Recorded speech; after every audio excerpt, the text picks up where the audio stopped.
All right, and good morning. Welcome to Contract Wednesday. Today we are going to cover all things financing, and we're going to start with Form 22A, but we'll also create videos for 22AN, the low appraisal form, AC, the notice of change, and AR, the in financing waiver form. So they'll all be separate videos. This video is going to be on Form 22A. So with that, let's take a look at the form, shall we? So Form 22A. You use this form anytime you have a buyer that is using financing. Some people ask me at times, if we don't want to have a financing contingency, do we simply leave this out? The problem with that is the contract currently reads Form 21 and 28 and 25 all say that it's a cash deal unless you have a financing contingency addendum in there. So what you should do is go ahead and include it and just make it very short, give them the ability to terminate it, quickly and waive it right away. So anyway, we'll cover waiver and that sort of thing here in a second. But let's just kind of dive into what the form does and what it says so that you're better equipped to serve your clients. All right. So paragraph 1 is where you basically describe the type of financing you're going to use or your buyer is going to use and how much of a down payment they're going to put down. This is very important information because it directly affects the seller's confidence and comfort with your offer. So if you're in a competing situation and your client is doing an FHA loan with 3.5% down, if I'm the seller and I know that my house maybe isn't in the best of condition, that would give me concern because FHA appraisers can be really tough on properties. On the other side of the coin, if I'm doing conventional and putting 20% down, well, that makes a seller feel much more comfortable. So those are two examples. They're extreme examples, but you can start to see why it is important to communicate clearly what your client is intending to do and not to guess, not to speculate. No. And then make sure your pre-approval letter matches it. All right? So if we actually read this directly, it says, this agreement is contingent on buyer obtaining the following type of loan or loans to purchase the property. Then you choose whether you're getting one loan or two, what type of loan, and then you go on to the down payment. So I typically will always put a percentage down because that is the most common approach that lenders use, but you certainly could put a dollar amount down. If they're buying a $400,000 house and they want to put half down, you could certainly communicate it that way. If we read on, it says, in addition to the loans and make application for the loans to pay the balance of the purchase price and pay the application fee if required for the subject property within blank days. If you are going to use the default, type it in there. Don't leave any fields blank. Go ahead and fill it in even if you're going to use the number that would apply regardless, because that demonstrates to your audience that you're thorough and professional. What you want to think about here is, what is the formal application date? Well, most of us won't even get in the car with a buyer unless they've already been pre-approved. So you could actually just make that one if they've already applied, right? You want to be planful about it though, because as we'll read on, you'll see there are some benefits to having that be a little bit longer, especially when you're dealing with a client that maybe hasn't decided which lender they're going to use yet. All right? So let's read on. For the purposes of this addendum, application means the submission of buyer's financial information for the purposes of obtaining an extension of credit, including buyer's name, income, social security number if required, the property address, purchase price, and the loan amount. Now you might be wondering why, if they've already been pre-approved, we can't just put 0 here. The reason is because of these two words right here. For this purpose, they're defining application to include the address. So when your client got pre-approved before you got in the car, you didn't know what the address was yet, right? So you got to make sure that that date follows your offer date. All right? Paragraph 1B is one of the most misunderstood and abused paragraphs in all of these addenda. And that's why we're spending time on it, because we want to make sure that you understand it very clearly. And the reason is this. Most of the contingencies that you'll put in any offer have some sort of expiration date. Over some period of time, if you don't take action, they just go away. Financing is the one contingency that doesn't operate that way. At the same time, it is a contingency that you can actually waive without realizing it because of making a misstep. And this is the paragraph that defines all the missteps. So we're going to go through this one really carefully, and I'm going to ask you guys if you understand it. All right? So paragraph 1B, it's entitled Waiver of Financing Contingency. And if you think about it, over 90% of finance deals never waive their financing. So to have a paragraph entitled that means it's a pretty important paragraph, all right? So, if buyer, number one, fails to make application for financing for the property within the agreed time, that's this, right? So Doris, I know you had a client last year where they just kind of dinked around and they didn't make application, and then poof, their financing was gone.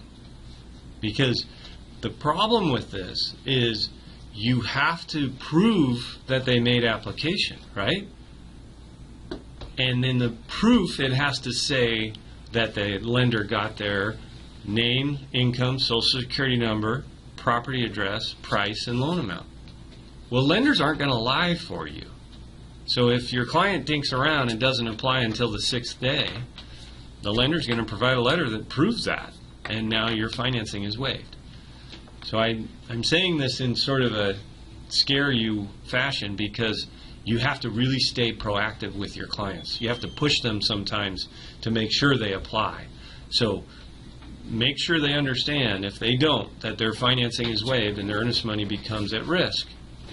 That's a great way for them to realize, I don't want that, so I'm going to hurry up and apply. Okay? So that's the first potential waiver, is if they don't apply within the 5 days or 3 or whatever you'd put up here. The second one is changes the type of loan at any time without seller's prior written consent. That's why what you fill in up here is so important, because you can't change it without first having to go to the seller and get their prior written consent. So that is change the type of the loan, it's not change the mortgage company, right? Correct. That's right. Great observation, Ashley. And I'm going to say it again just to make sure the video picks it up. They're drawing a distinction between changing loan product and changing lender. And there's different time frames that apply. So you could change the lender as many times as you want if you're still within these 5 days. So how about if we get a pre-approval from one lender, Yep. and then later on we use another lender for the loan? Is that okay? No. No. You can't change lenders without the prior written consent. Unless you made that change within the first 5 days, assuming you've used 5 days right here in this field, you can change lenders as many times as you want in that first 5 days. But as soon as you get to the 6th day, you can't change anymore without first talking to the seller and getting it in writing. And that's one of the forms we're going to cover today, is how do you get that. That's 22AC, and we'll do a separate video on that. So Ashley's question is an awesome question, because in your head it was not quite clear. So I'm just going to say it again. You can change lenders as many times as you want prior to day 5.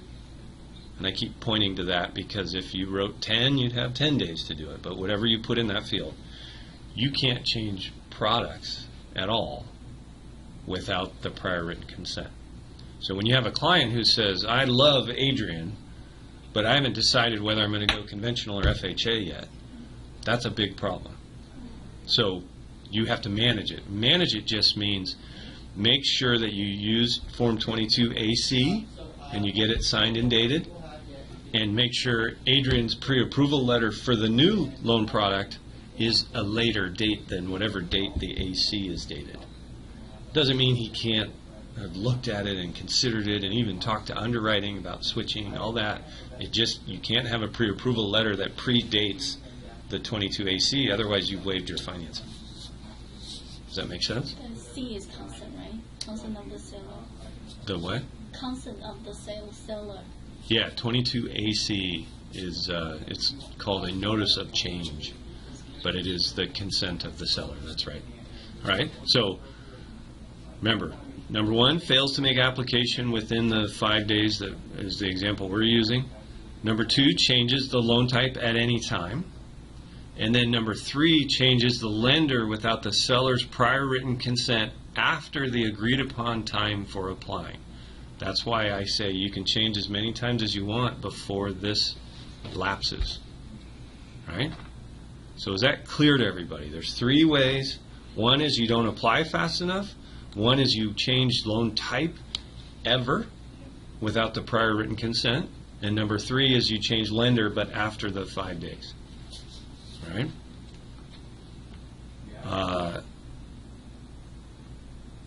If you did any of those three, then the financing contingency shall be deemed waived. Buyer's waiver of the financing contingency under this paragraph 1B also constitutes a waiver of paragraph 7, appraisal less than sales price. For purposes of this addendum, lender means either party to whom the application was submitted or the party funding the loan. So this is kind of interesting, right? Because down here, and we'll cover this in more detail later, but remember the will or will not waive paragraph 7? Well, if you waive financing due to a mistake, it doesn't matter what you wrote down there. You've waived low appraisal too. So this is treacherous, right? If you don't have it really crystal clear in your head, you can really slip up, right? And it wouldn't really be the client's fault, right? Because they're not expected to know and understand this like you are. So you got to really know it, and that's why we can all tell when we've got a buyer who's maybe lazy or just super busy and can't find time to connect with your loan officer. You got to push them, because if they don't apply within the right time frame, their financing is waived. Does that make sense? Is there any questions on that paragraph before we move on? Because that's like I said earlier, that's the number one misunderstood and abused clause in all of the forms that we use. And it's because people just don't read it. It's not complicated, right? That's why if you have a pre-approval letter, you're almost safe. Yeah, as long as you stay with that loan, that lender and that loan, right? That's why we all push for, hey, I don't even want to get in the car with somebody without a pre-approval letter. Because A, I don't want to be wasting their time or mine looking at houses that they couldn't buy anyway. And B, if they fall in love with something, I'm going to need that to write my offer. All right? Most sellers won't even look at it nowadays without one. Yeah, you nailed it. Most sellers won't even look at it without it. Okay, so paragraph 2, seller's request for loan information. So I'm going to kind of describe this sort of from a macro view. You make claims in paragraph 1 of what sort of loan you're going to use. And then the seller has the opportunity to kind of check in on the buyer's progress towards completion. They basically get 2 check-ins. The first is, hey, give us an update on the status. That's this paragraph 2A. The second is when they're further down the road and they say, it's time to waive. And that's when the Form 22AR comes in. So this is their first opportunity to say kind of what's going on. Now, I use the defaults for that last field, the application window, I use 5. For this window, I use 10. For this window, I use 3. It's only in paragraph 3A that I start to deviate from the defaults, and I'll explain why. So, paragraph 2A, seller's request for loan information. At any time, 10 days after mutual acceptance, seller may give once a notice requesting information related to the status of the buyer's loan. Form 22AL may be used for this. That's just a form that if you're representing a buyer, the seller's going to say, hey, we want an update on the loan status. You use Form 22AL and you get the information from your loan officer. Make sense? Right? Does it make it stronger if you make it less days so the seller can check sooner?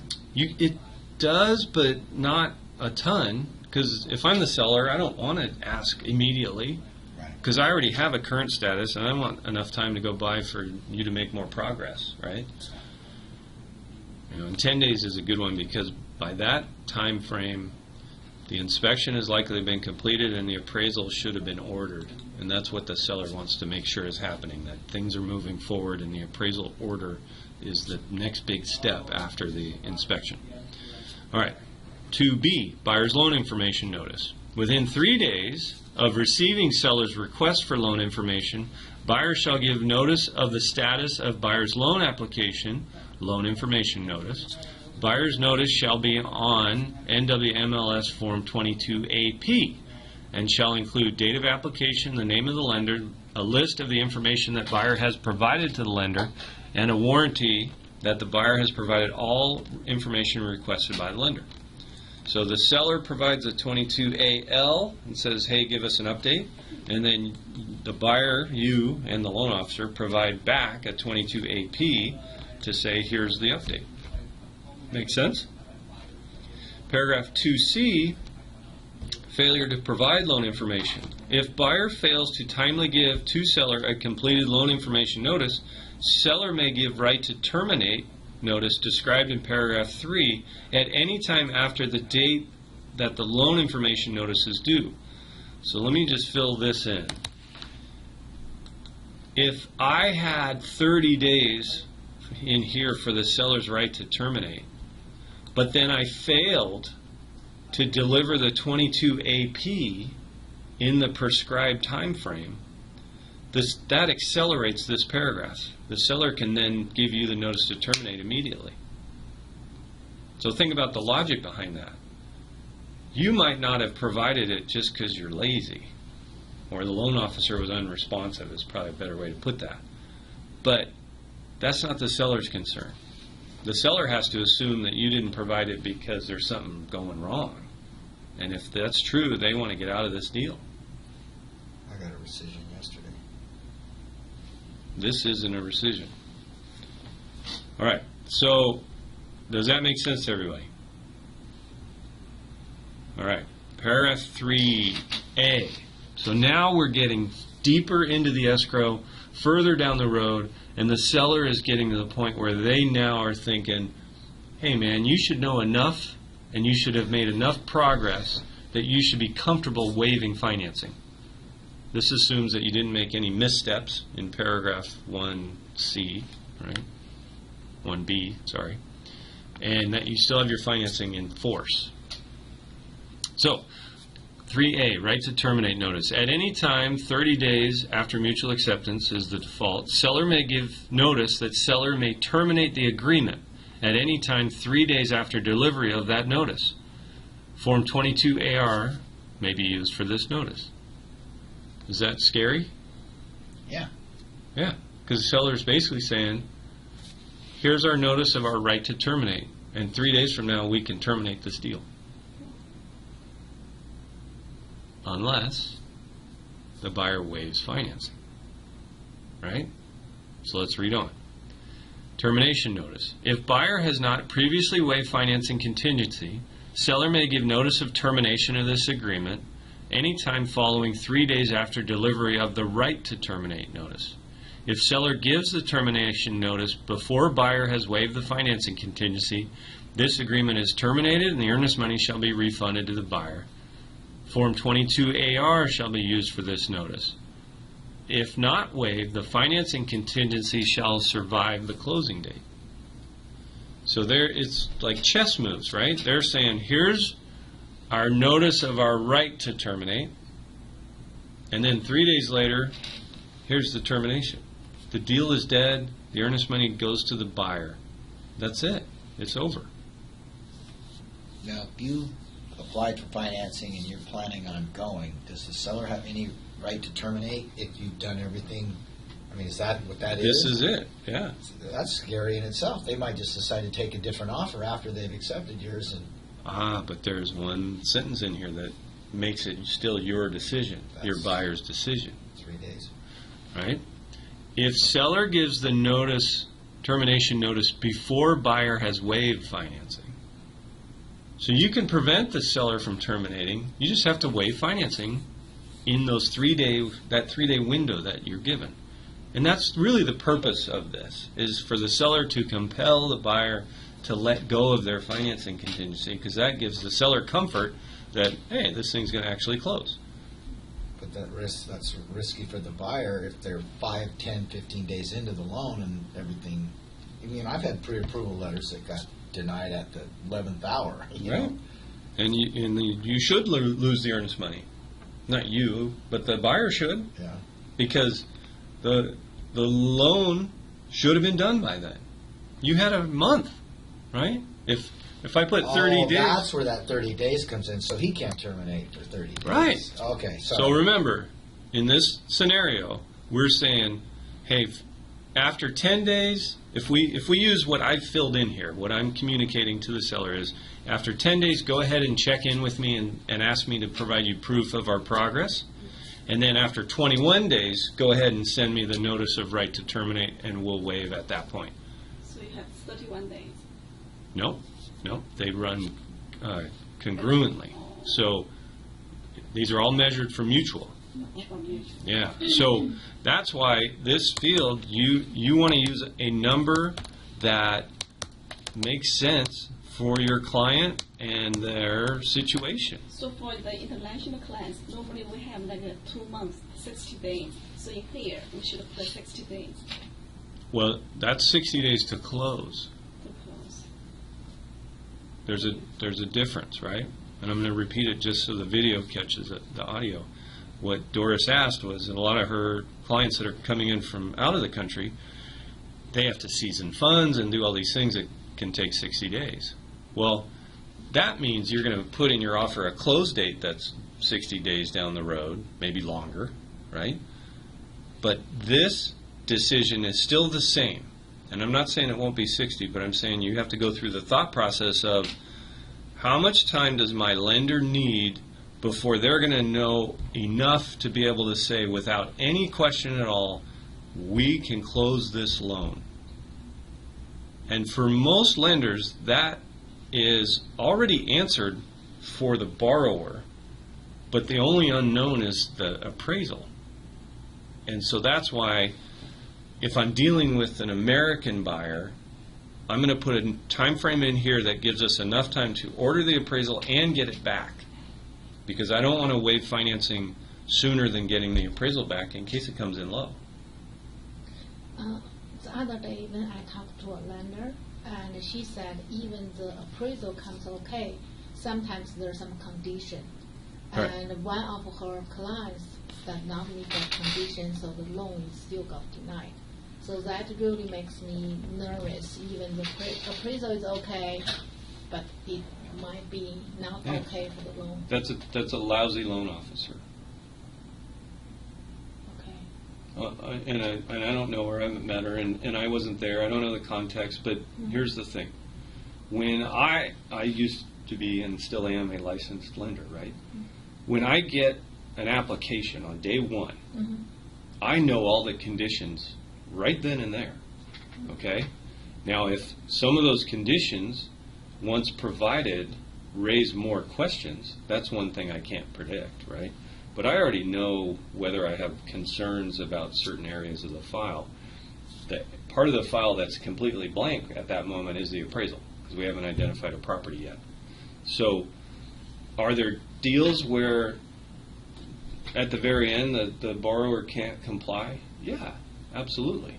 But I knew on day one, I asked for whatever that was, I asked on day one for it, and the buyer knew for 45 days that they weren't going to provide it because they couldn't.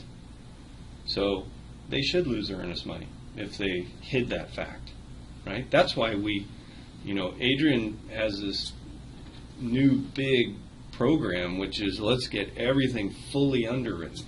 That's the way you should do it always anyway, because I need to know if I can go, now I'm a buyer's agent in this context, I need to know if I can go and look a seller and a listing broker in the eye and say, this deal's going to close. So your anxiety is because you just never want a client to lose earnest money, and that's good. None of us do, right? But it's the loan officer's duty to scrutinize that application thoroughly and identify problems if there are any.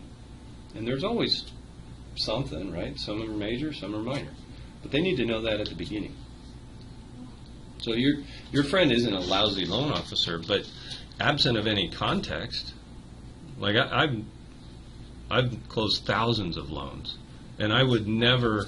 It's regarding the flood zone, and they need insurance, like they couldn't get some insurance. You can always get insurance. They just didn't want to pay the price. Because my house could be in the middle of Lake Washington. I can get flood insurance on it.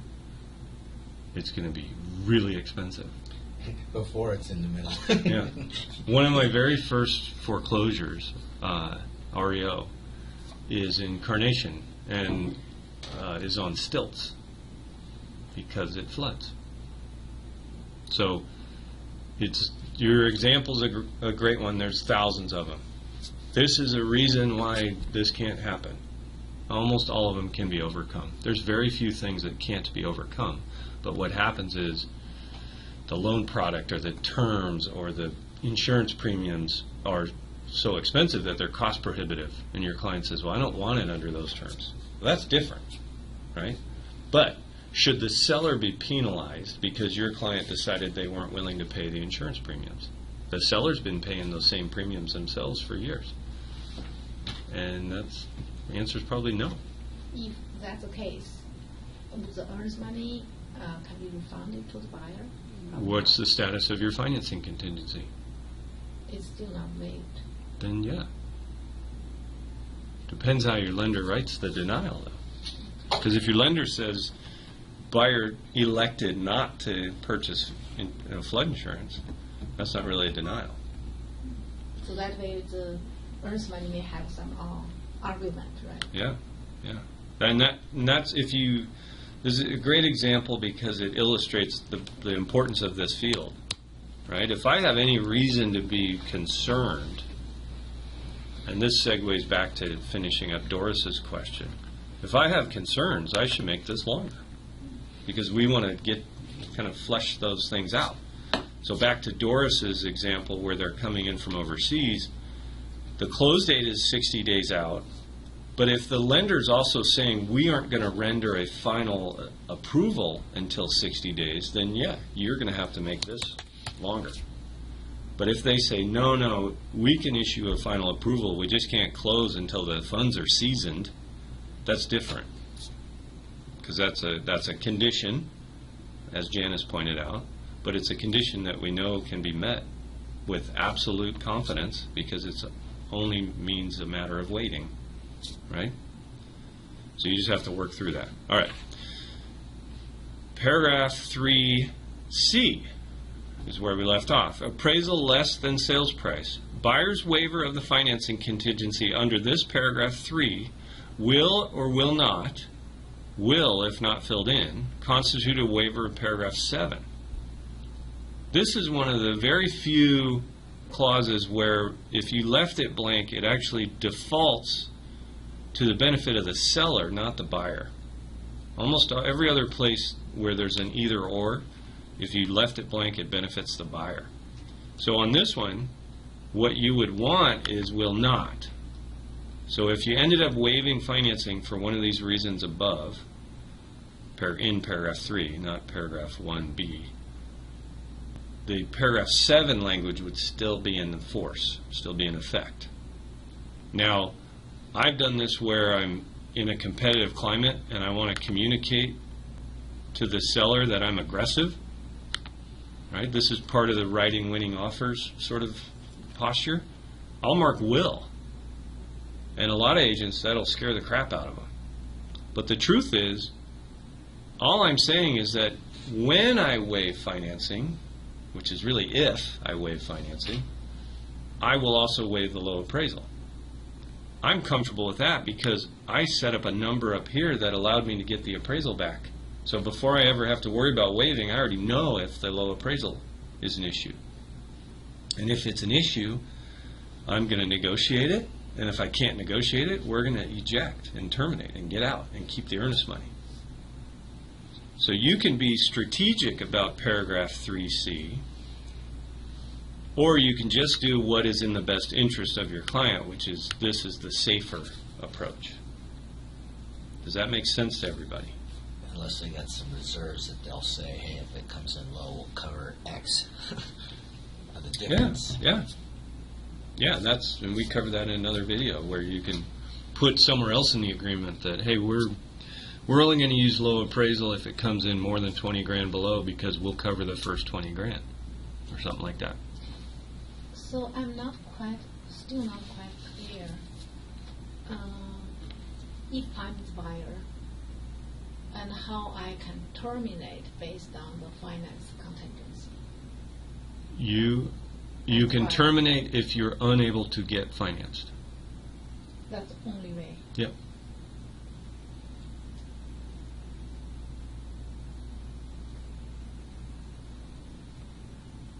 And the reason it may not be as clear here, and you'll see in the next forms, is when you give a notice of termination, you have to attach the lender's reason for the termination. And they have a form, it's called we used to call it a CTC, Credit Denial, Termination, or Change. And it's a federally sort of regulated form that says, yep, they got denied and here's why. Debt to income ratio was too high, or credit score is too low, or whatever. Or property's in a flood zone. Now, that box that they check for that is simply unacceptable collateral. So it's just vague enough that you would probably be okay on your example. Okay?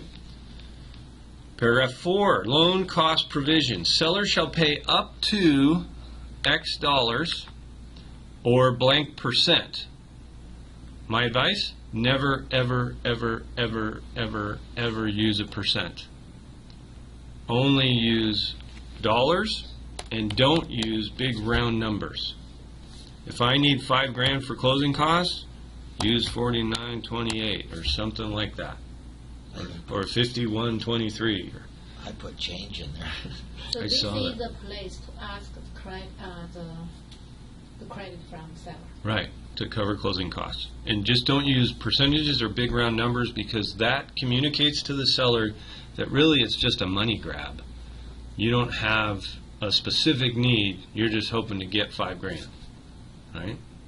So if you call a loan officer, and I've had loan officers say this to me, hey, I'm writing an offer for the Joneses, I need to know how much you need for closing costs. Oh, just put in 3%. No, we're not doing that, because you just proved to me that you're unprofessional and you haven't done the math. Your job is to do the math, so give me a number, right? This also is where you would put, if you're doing the VIP system and getting 4% plus $595, you're going to add that to whatever the loan officer tells you the closing costs are. And once you've done that math, still make sure it's not a round number. Okay? Any questions on that? Which shall be applied to buyer's loans, settlement costs, including prepays, loan discounts, loan fee, interest, buy-down, financing, closing, or other costs allowed by lender. That amount shall be included the following costs that lender is prohibited from collecting from buyer. A, up to $300 for buyer's loans and settlement costs for FHA, USDA, and VA loans. And B, buyer's share of the escrow fee for a VA loan. Seller shall pay the cost for A and B, even if the amount agreed upon in this paragraph 4 is insufficient to pay those costs. That might sound confusing, but it just simply means that FHA, VA, and USDA actually require the seller to cover certain costs for the buyer, and that's what this is prescribing. And it's saying that if I didn't ask for enough up here to cover all of it, they'd still have to cover it. So that's kind of cool. Paragraph 5, earnest money. If buyer has not waived the financing contingency and is unable to obtain financing by closing after a good faith effort, then on buyer's notice, this agreement shall terminate. So that's the clause Janice was asking about. The earnest money shall be refunded to buyer after lender confirms in writing A, the date of buyer's loan application for the property was made, including a copy of the loan estimate that was provided to buyer. B, that buyer possessed sufficient funds to close. And C, the reasons buyer was unable to obtain financing by closing. If seller terminates this agreement, the earnest money shall be refunded without need for such information. So that last sentence means if under paragraph 3A and B, if the seller gave the notice of right to terminate and then you didn't respond and then they terminated, you don't have to provide all this stuff. Okay? Paragraph 6, inspection. Seller agrees to permit inspections required by lender, including but not limited to structural, pest, heating, plumbing, roof, electrical, septic, and well inspections. Seller is not obligated to pay for such inspections unless otherwise agreed. So let's talk about septic just briefly. The county requires a septic inspection. If you don't put a Form 22S in your offer, which says the seller is going to pay for it, now you pay for it, or the buyer pays for it. The seller is only obligated to allow the inspection to happen. Does that make sense? So you include that form on every... Any home with a septic system include the septic contingency. All right, paragraph 7. This is a biggie. Appraisal less than sale price. 7A, notice of low appraisal. If lender's appraised value of the property is less than the purchase price, buyer may, within 3 days after receipt of a copy of lender's appraisal, give notice of low appraisal, which shall include a copy of the lender's appraisal. Form 22AN may be used for the notices in this paragraph 7. So you get your appraisal back, it came in 20 grand low, you have 3 days to notify the seller that happened. Otherwise, this expires. If you turned it in on the 4th day, the seller's under no obligation, and you are still obligated to buy it unless you have some other way to get out of it. Does that make sense? Now, once you give that notice, the seller has 3 options. All right? So seller's response to notice of low appraisal. Seller shall, within 10 days after buyer's notice of low appraisal, give notice of 1, a reappraisal or reconsideration of value at seller's expense by the same appraiser or another appraiser acceptable to lender in an amount not less than the purchase price. Buyer shall promptly seek lender's approval of such reappraisal and or reconsideration of value. The parties are advised that the lender may elect not to accept a reappraisal or reconsideration of value. So you can give a notice, and the seller can say, all right, I think that's wrong. Let's either give the current appraiser some comps and an argument to raise his value, or let's order another appraisal. If we order another appraisal, we better make sure it's from the approved appraiser list of the lender. Otherwise, that's a waste of money. And even if it is on the approved appraiser list, there's no guarantee that the underwriter is going to accept it. So that is fraught with some potential risk, right? Not so much risk, just could be all a waste of time. May not result in what you want. But a lot of sellers are very opinionated about the value of their home. They may be more than happy to spend $400 to prove the first appraiser wrong. Right? Number 2, sellers consent to reduce the purchase price to an amount not more than the amount specified in the appraisal or reappraisal by the same appraiser, or an appraisal by another appraiser acceptable to the lender, whichever is higher. So they're saying, paragraph 2, you can just do this straight away, or you can do this if you ordered a second appraisal, if you're the seller. This provision is not applicable if this agreement is conditioned on FHA, VA, or USDA financing. The reason it's like that is you can't get a second appraisal on a FHA, VA, or USDA. All right? Your only choice is to lower the price. All right? FHA, VA, and USDA financing does not permit the buyer to be obligated to buy if the seller reduces the purchase price to the appraised value. Buyer, however, has the option to buy at the reduced price. So the seller can agree to reduce it. The buyer still can get out of it at that point if that's their loan type. Right? Or number 3, seller can reject the buyer's notice of low appraisal. So the buyer or the seller can just say, I don't care. You agreed to pay $400. I don't care the appraisal came in at $380. So buy it.